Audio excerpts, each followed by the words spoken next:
इसका निर्वाह करने के लिए पति वसुदेव ने उससे समझाया कि वो सुनने तैयार नहीं। उसकी परिस्थिति ये परिस्थिति आ गई तो अंत में उन्होंने कह दिया कि देखो इससे तो तुमको कोई भय नहीं है, इसके बच्चों से है, तो जैसे जैसे इसके बच्चे होंगे हम ला करके तुमको दे देंगे, तो तुमको जो करना हो करो, इसको छोड़ दो। कंस ने वो बात सुन ली। इसके बाद ये लोग कहीं भाग के न चले जाएं, इसलिए जेल में बेड़ी डाल करके दोनों को रखा गया। उसके बाद कुछ समय जाता है, देवकी को प्रथम गर्भ होता है, जिसको कीर्तिमंतम प्रथमजम ऐसा लिखा है। तो वो जन्म वसुदेव जी ने उस बालक को राजा कंस के पास ले जाकर दे दिया। वसुदेव ने देखा, अरे राजा कंस ने देखा उधर क्या हुआ था, इसके अत्याचार से वो भी परेशान थे, उग्रसेन राजा। तो उग्रसेन को कैद में डाल दिया, वृद्ध पिता को, और स्वयं ही राजगद्दी पर बैठ गया था उग्रसेन का लड़का कंस। तो कंस के पास पहले बालक को ले गए। तो क्या हुआ, तो उसने कहा कि इससे तो मुझे कोई भय नहीं है, क्योंकि 8वें गर्भ से बताया है कि इसको आप ले जाइए। वहाँ से वो ले आते हैं। उसके बाद क्या होता है कि देवर्षि नारद वहाँ पहुँचते हैं। देवर्षि नारद को ये था मन में कि कंस का खूब पाप होगा तो भगवान जल्दी अवतीर्ण होंगे, इसलिए उन्होंने क्या किया, ये कंस को भरमा दिया कि कहीं उल्टा लोगों ने गणना शुरू की तो 8वें को पहला माना, 7वें को दूसरा, 6ठे को तीसरा, 5वें को चौथा, चौथे को 5वां, तीसरे को 6ठा, दूसरे को 7वां, पहला 8वां आ जाएगा। देवर्षि नारद ने ऐसा कुछ बताया कि कंस को अब 8 गर्भ सब 8वें ही दिख रहे हैं।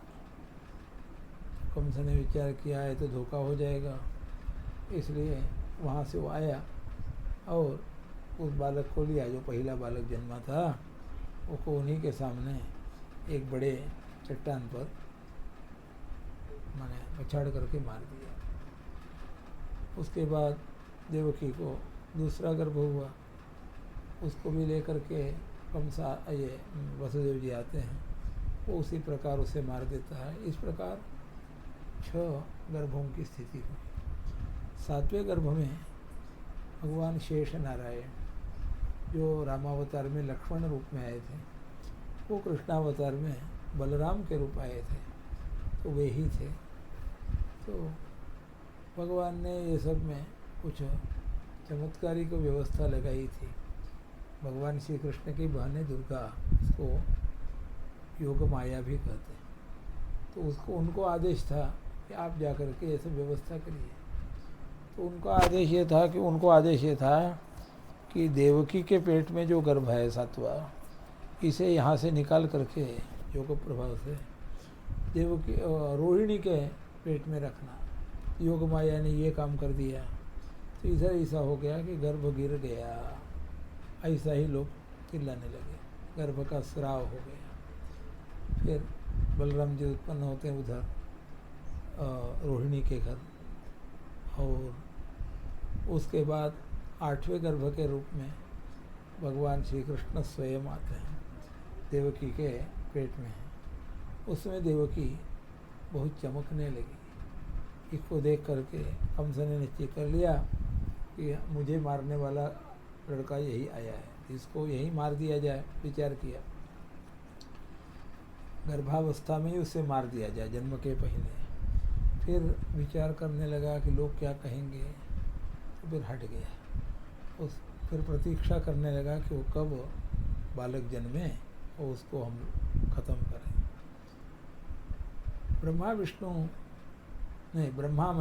ब्रह्मा शंकर जी आदि देवताओं के साथ वहाँ आते हैं जेल में। देवकी के पेट में जो भगवान श्री कृष्ण हैं गर्भावस्था में, उनका उन लोगों ने स्तुति की है। स्तुति में कई बातें बताई, सिद्धांत। एक उसमें एक बताया है, स्वयं सुदुस्तीर्य समुत्तरम द्युमन भवार्णवम भीयो मदभ्र सौहृदा भवत्पदाम्भोरुह नाव मत्रते निधाय याता सदनुग्रहो भवान। ये जो दुस्तर संसार है इसको पहले स्वयं पार किया और अन्य लोगों को पार करने के लिए उन संत महात्माओं ने, भक्तों ने भगवान के चरण कमल रूपी नौका को रखा। उसका जो आश्रय कर लेंगे उनका बेड़ा पार हो जाएगा, वो संसार सागर से पार हो जाएंगे। क्यों? भगवान का एक नाम है सदनुग्रह, संतों पर उनका अनुग्रह है। संत महात्मा या सच्चे भक्त जब कोई प्रतिज्ञा कर लेते हैं उन प्रतिज्ञाओं को भगवान सत्य करते हैं, भले ही उसमें भगवान की प्रतिज्ञा चली जाती हो। भीष्म पितामह ने महाभारत के युद्ध में एक दिन ऐसा मन बना लिया कि आज ऐसा युद्ध करूंगा कि भगवान को शस्त्र हाथ में धारण करना ही पड़ेगा। तो वैसे हुआ उस दिन अर्जुन कमज़ोर पड़ गए और थोड़ी देर के लिए भगवान हाथ में चक्र लेकर के भीष्म पितामह के सामने दौड़े। भीष्म पितामह ने हाथ जोड़े। भगवान के भक्तों पर कितनी अनुकंपा होती है, भक्तों की प्रतिज्ञा झूठी न हो इसके लिए भगवान स्वयं की भी प्रतिज्ञा को छोड़ देते हैं। तो संत महात्माओं ने कहा कि भगवान के चरण कमल रूपी नौका को जो पकड़ेगा उसका उद्धार होगा, वो बात कभी भी झूठी नहीं होती। इसलिए भगवान के चरण कमल का आश्रय करना चाहिए, ये सिद्धांत बताया। देवकी और वसुदेव को आश्वासन दे करके ब्रह्मा शंकर जी आदि निकल जाते हैं। उसके बाद ये श्रावण का महीना आता है, वर्षा ऋतु है, श्रावण कृष्ण अष्टमी का दिन, कहते बुधवार रोहिणी नक्षत्र के दिन। तो मध्य रात्रि का समय भगवान श्री कृष्ण ये चंद्र वंश में जन्मे हैं। कृष्ण पक्ष में मध्य रात्रि के समय चंद्र का भी उदय होता है। चंद्र का उदय हुआ है और वातावरण सब और प्रसन्न है। आकाश से झिमझिम वर्षा हो रही, बहुत मामूली।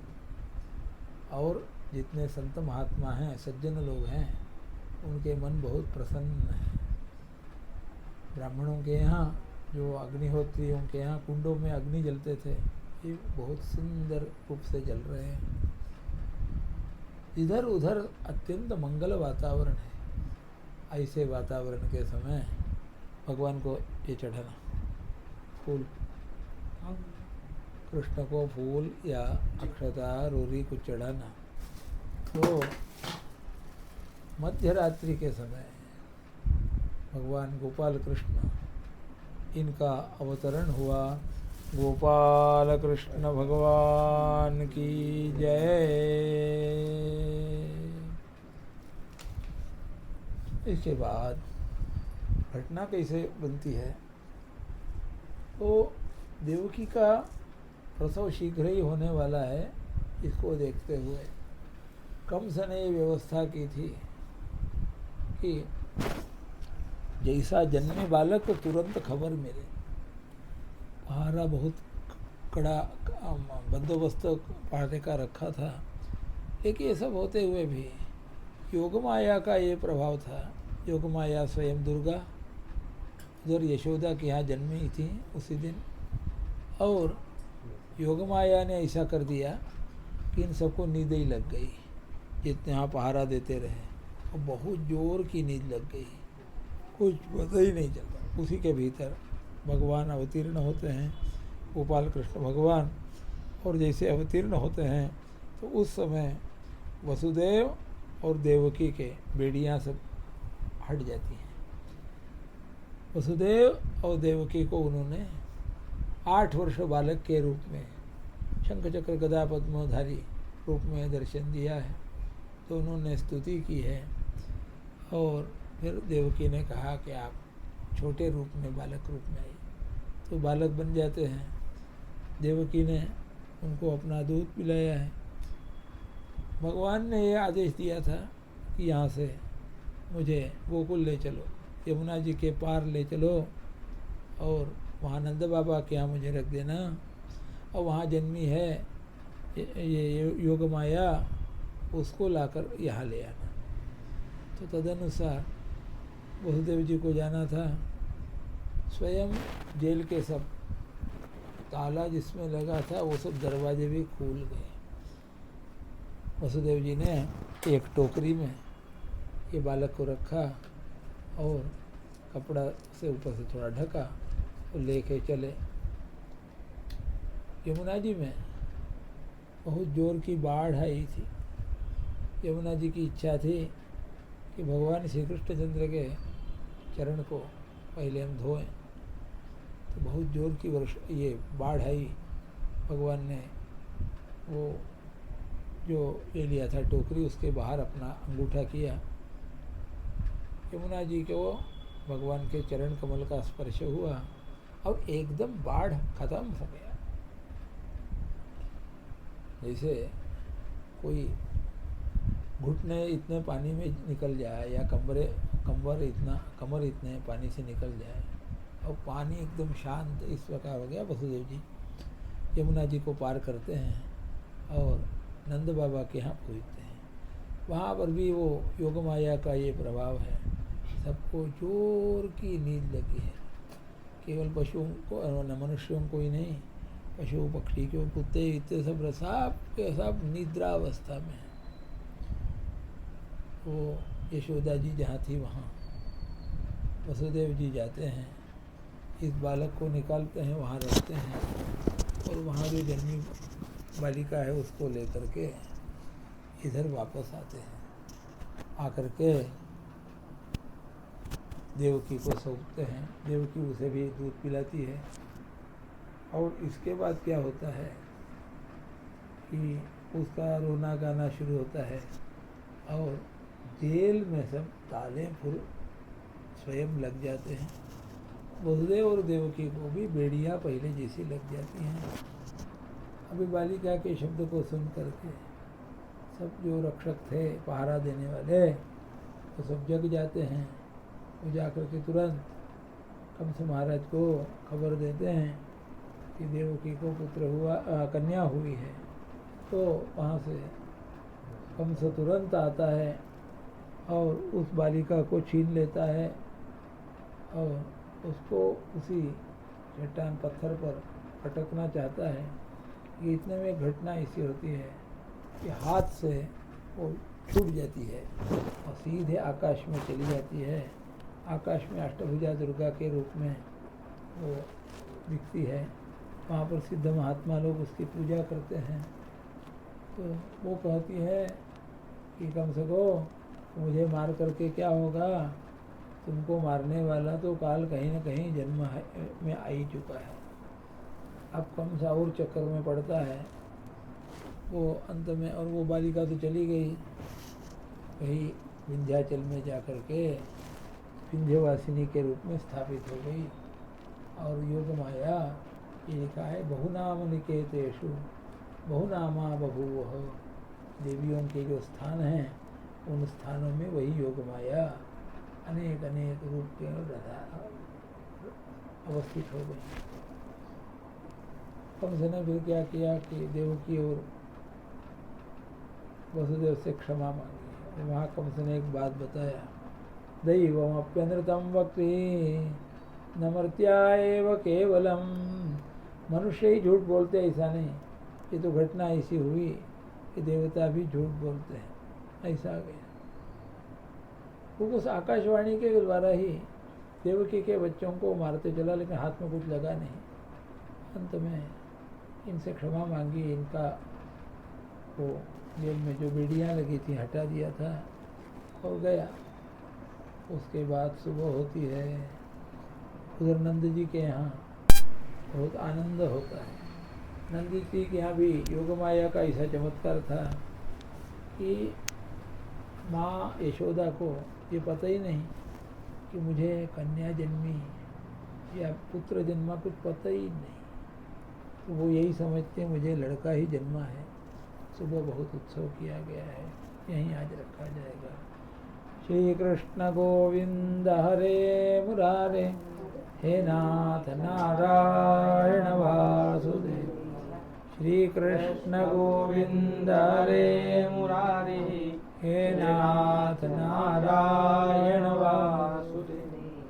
श्री कृष्ण गोविंद हरे मुरारी, हे नाथ नारायण वासुदेव। हरये नमः, हरये नमः, हरये नमः। भवे भवेधा भक्तिपादेवस्तु जायते यथा गुरुदेवे जनास्तुन्नोद प्रभो। नाम संकीर्तनम यस्य सर्वपाप प्रणायनम प्रणामो दुःखशमनः। तन्नमामि हरिं परं। स्वस्ति प्रजाभ्यः परिपालयन्तां न्याय्येन मार्गेण महिषाः। वो ब्राह्मणेभ्यः सोमस्तु नित्यं लोकाः समस्ताः सुखिनो भवन्तु। काले वर्षतु पर्जन्यः, पृथिवी सस्यशालिनी, देशोऽयं क्षोभरहितो।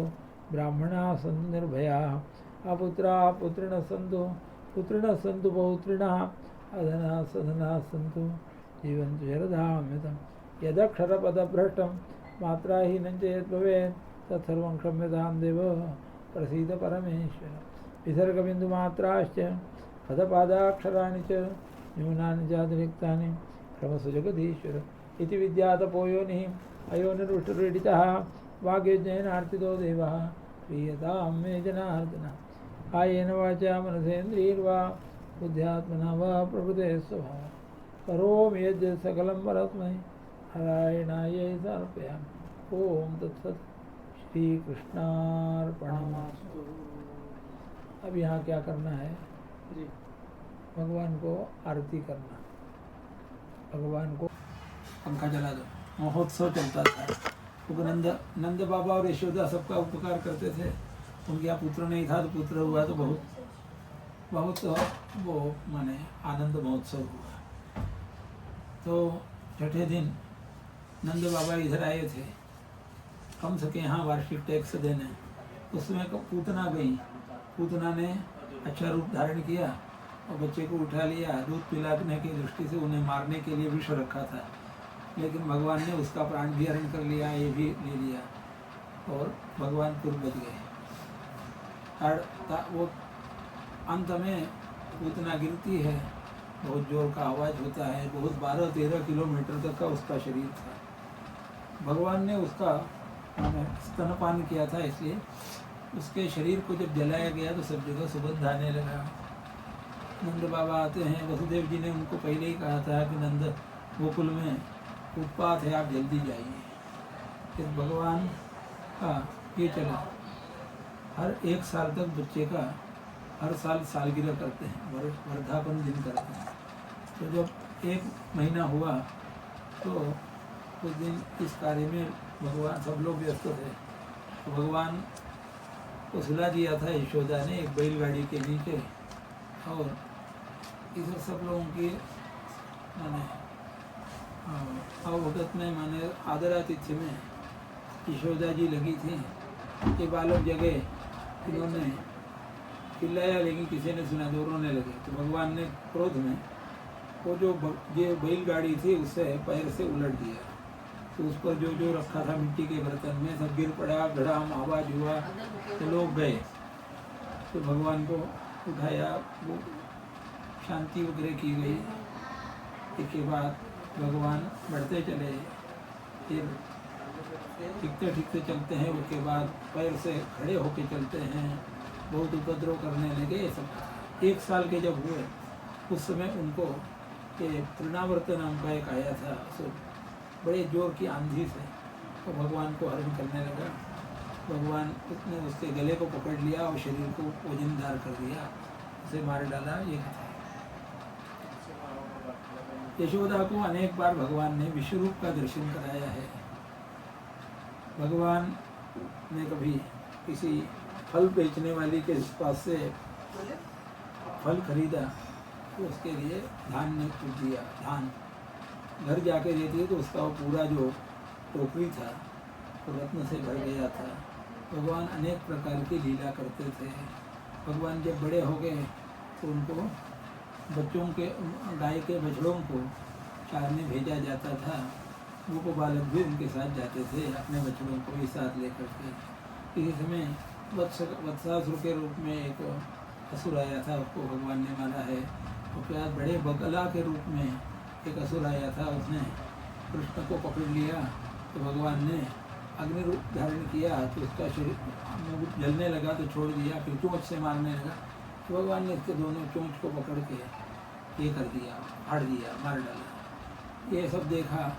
उसके बाद लोगों को आश्चर्य लगा। उसके बाद एक दिन बड़े अजगर के रूप में एक अघासुर था, उसके शरीर में सब चले गए, पता ही नहीं चला कि अजगर है कि वृंदावन की कोई गुफा है। उसमें चला गए, सब चले गए, गाय के बछड़े और ये गोपाल बालक भगवान पीछे है, भगवान भी घुसे, उसको मार डाला। और ये सब भगवान इन्होंने देखा ब्रह्मा जी ने। तो ब्रह्मा जी ने क्या किया कि जब इधर वो बालक थके थे, उनको भगवान को खाने दिए, तो बच्चे गाय के बछड़े बहुत दूर चले गए थे, उनको लाने के लिए भगवान श्री कृष्ण ब्रह्मा जी ने उनको भी गायब कर दिया। उधर से कृष्णा देवता इनको भी गायब कर दिया। तो भगवान ने सब समझ लिया ऐसा हुआ। शाम को तो आना ही था। तो जितने बछड़े थे, जितने गोप बालक थे, उनके सारे सुरों को भगवान ने धारण किया।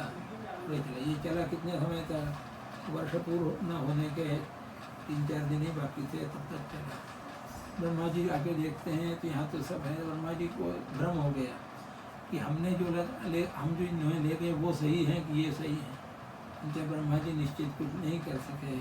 भगवान श्री कृष्ण के रूप में आके शरण आए तो उन्होंने उनको सारे वो चतुर्भुज रूपधारी श्री कृष्ण ही हैं दिखाया, उन पर कृपा की। सब बालक आ गए। बालकों को ये भी पता नहीं चला कि इतना काल गया। भगवान के साथ सब आते हैं, फिर आते हैं घर। ये कथा है। किसी समय ब्रह्मा जी ने आके क्षमा मांगा है। गर्मी के दिनों में पानी पीने यमुना के तीर लोग गए। गाय और बछड़े और गाय और ये गोप बालक सब लोग वहाँ पहुँच गए जहाँ पर काली नाग रहता था। उसके विषय से वहाँ का जल सारा दूषित हुआ था। तो सब पी करके मूर्छित गिर गए। भगवान ने कृपा दृष्टि से उन सबको जीवित किया। काली नाग को भगाने के लिए वहीं कूदे तो काली नाग की भेंट हुई। काली नाग ने उन्हें पकड़ लिया और डसने लगा और अपने से काली नाग को 101 फना थे। शाम तक समय चला गया और भगवान नहीं लौटे। तो वहाँ अपशकुन भी दिखने लगा गोकुल में। वहाँ से लोग आए और ये देखते हैं बल्कि बड़ा क्या किया नहीं समझ में आया। अंदर भगवान ने अपने शरीर को फुलाया तो काली नाग को थोड़ा अपना ये जो बंधा था उसे छोड़ना पड़ा। भगवान तुरंत उसके सिर पर ही आ गए उठ करके और जोर जोर से नाचने लगे। काली नाग को उनका नचना असह्य हुआ। वो रक्त का वहन करने लगा, उल्टी करने लगा। नागपत्नियों ने आके उनको प्रार्थना की, भगवान ने उसे छोड़ा। उसने भी स्तुति की। काली नाग ने उन्हें दिव्य कमल की माला और रत्न दिए। भगवान बाहर आए। भगवान ने उसको आदेश दिया था तुम हरमणिका द्वीप चले जाना। वो चला गया। इसके बाद ग्रीष्म ऋतु का वर्णन है, शरद ऋतु का वर्णन है। गोपिकाओं ने भगवान अपने बालक हों इसलिए कात्यायनी व्रत किया था। सुबह के समय वो लोग जाती थी, ये बालूका देवी का मूर्ति बना के पूजा करती थी। ऐसा 1 मास किया था। लेकिन उनसे एक ही गलती हुई थी, वे स्नान करते समय सारा कपड़ा उतार करके नहाती थी। उनका क्या है, एक गोपिकाएँ 5-6 साल की बालिका है, उनको जानकारी नहीं थी। उनका वो व्रत आधा न हो इसके लिए भगवान ने जा करके कृपा करी। उनको कहा बाहर आकर के आप प्रणाम करिए। ऐसा उन्होंने किया, उनको वस्त्र दे दिया। इसके बाद वो चली जाती हैं। वर्षा ऋतु हो जाता है। शरद ऋतु आता है, यानी आश्विन कार्तिक के महीना। उस समय एक समय भगवान ने बांसुरी बजाई है। वो बिकाए वहाँ पहुँचती है रात्रि के समय। भगवान उनको भेजना चाहते हैं लेकिन वो कहती हम नहीं जा सकते। तो रास लीला चालू हुई। उस लीला में इन गोपिकाओं को अहंकार आ गया। भगवान को जब अहंकार आ जाता है तो भगवान भक्तों से दूर हो जाते हैं। भगवान गायब हो गए। हाथ में जब विरह होने लगा तो भगवान फिर प्रकट, उनका अहंकार दूर हो गया, भगवान प्रकट आते हैं। ये कथा है। ऐसा कई कथाएँ, एक पूर्व की भी कई कथाएँ हैं। बाद में भगवान ने कंस को मारा है। उसके बाद युधिष्ठिर आदि के जो पांडवों कौरवों के द्वारा तकलीफ थी उधर भगवान ने देखा है, अक्रूर जी को भेज के ध्यान दिया है। उसके बाद जरासंध और काले वन का वध कराया है। रुक्मिणी के साथ भगवान का स्वयंवर हुआ है। इसी के साथ 7 और मुख्य रानियाँ हैं, रुक्मिणी, सत्यभामा, जम्बवती, कालिंदी, सत्या, लक्ष्मणा, भद्रा, ये सब उनका नाम है। तो उसके बाद नरकासुर ने अनेक कन्याओं को बंदी बना के रखा था। नरकासुर के उपद्रव से इंद्र बड़े त्रस्त हो गए थे। भगवान प्रार्थना की, भगवान ने जाके नरकासुर को मारा है। और अदिति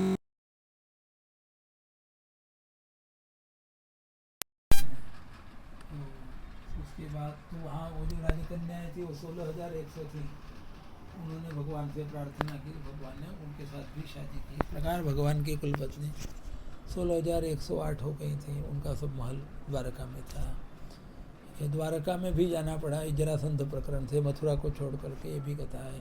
इसके बीच में कंस को मारने के बाद भगवान उज्जैन गए थे। सांदीपनी ऋषि के आश्रम में रह करके सारा अध्ययन किया, बहुत जल्दी किया बलराम और श्री कृष्ण जी ने, और उनको गुरु दक्षिणा के रूप में मृत उनके गुरुपुत्र को दे दिया। ये भी कथा है।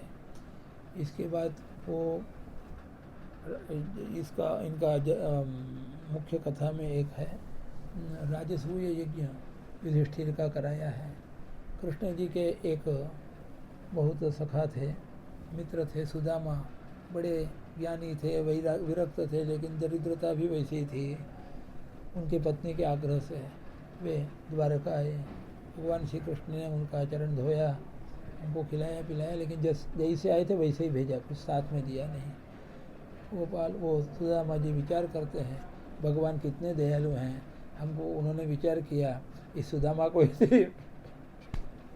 धन दे दे तो ये उसके घमंड में आ जाएगा, मुझे भूल जाएगा, इसलिए उन्होंने कुछ नहीं दिया। लेकिन भगवान ने सुदामा नगरी में भी अपने द्वारका जैसी सुदामा नगरी को ही बना दिया। समृद्ध है।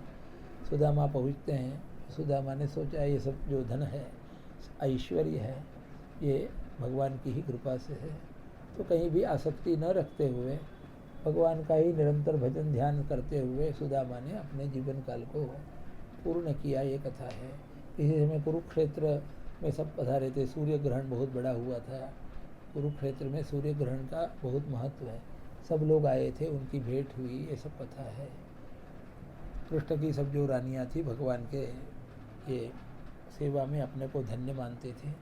दशम स्कंध में पूरा भगवान श्री कृष्ण का चरित्र संक्षिप्त रूप में वेदव्यास जी ने वर्णन किया है। इनको सुनने से लोग मोक्ष तक भी जाते हैं, और इसको सुनने के लिए ही चक्रवर्ती राजा भी अपना राज्य छोड़ करके जंगल जाते थे। कथा है। स्वस्ति प्रजाभ्य परिपालयन्तां न्याय्येन मार्गेण महिषाः गो ब्राह्मणेभ्यः शुभमस्तु नित्यं लोकाः समस्ताः सुखिनो भवन्तु। काले वर्षतुपर्जन्य पृथ्वी सस्यालिनी देशोऽयं क्षोभरहितो ब्राह्मणाः सन्निर्भया पुत्राः पुत्रिणः सन्तु पौत्रिणः अधनाः सधनाः सन्तु जीवन्तु शरदां दमदक्षरपदभ्रष्टं मात्राहीनं चेत् भवेत् तत्सर्वं क्षम्यतां देव प्रिये परमेश्वर विसर्गबिन्दुमात्राश्च पदपादाक्षराणि च न्यूनानि चारित्राणि संशयदीश्वर इति विद्यालपोयेन्द्रेन्द्रभाग्ये जनार्ददेव प्रियतां मे जनार्दन अयं नमः भापकृते स्वाहा करोमि यद्यत् सकलं परस्मै नारायणाय समर्पयामि। ओं तत्सत् श्रीकृष्णार्पणमस्तु। यहाँ आके जब बैठो, चलो बैठो, चलो आचमन करो, जल्दी जल्दी करो। जल है ना, चलो करो। मम धर्मपत्न्या कृत संकल्पानुसारेण ब्राह्मणद्वारा कृतस्य श्रीपुरुषोत्तमसहस्रनाम पारायण श्रीमद्भागवत दशमस्कन्ध यथाशक्ति कथा निरूपणाख्यस्य कर्मणः सांगताय धृतं तत्सं पूर्णफलप्राप्त्यर्थं दशमस्कन्ध होमस्य कर्तुम् अशक्यत्वात् होम प्रतिनिधि द्रव्यं तण्डुलादिकं यस्मै कस्मैचित् ब्राह्मणाय यथा कालं प्रदास्ये। छोड़ो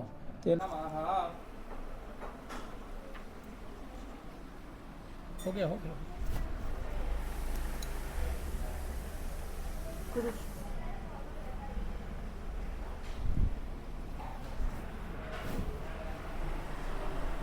देखो, वो कल हुआ था तो 800 रुपये भेज दो नानी का।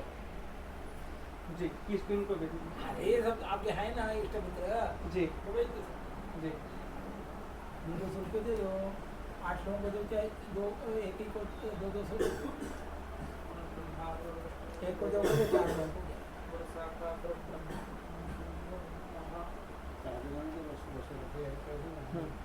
हाँ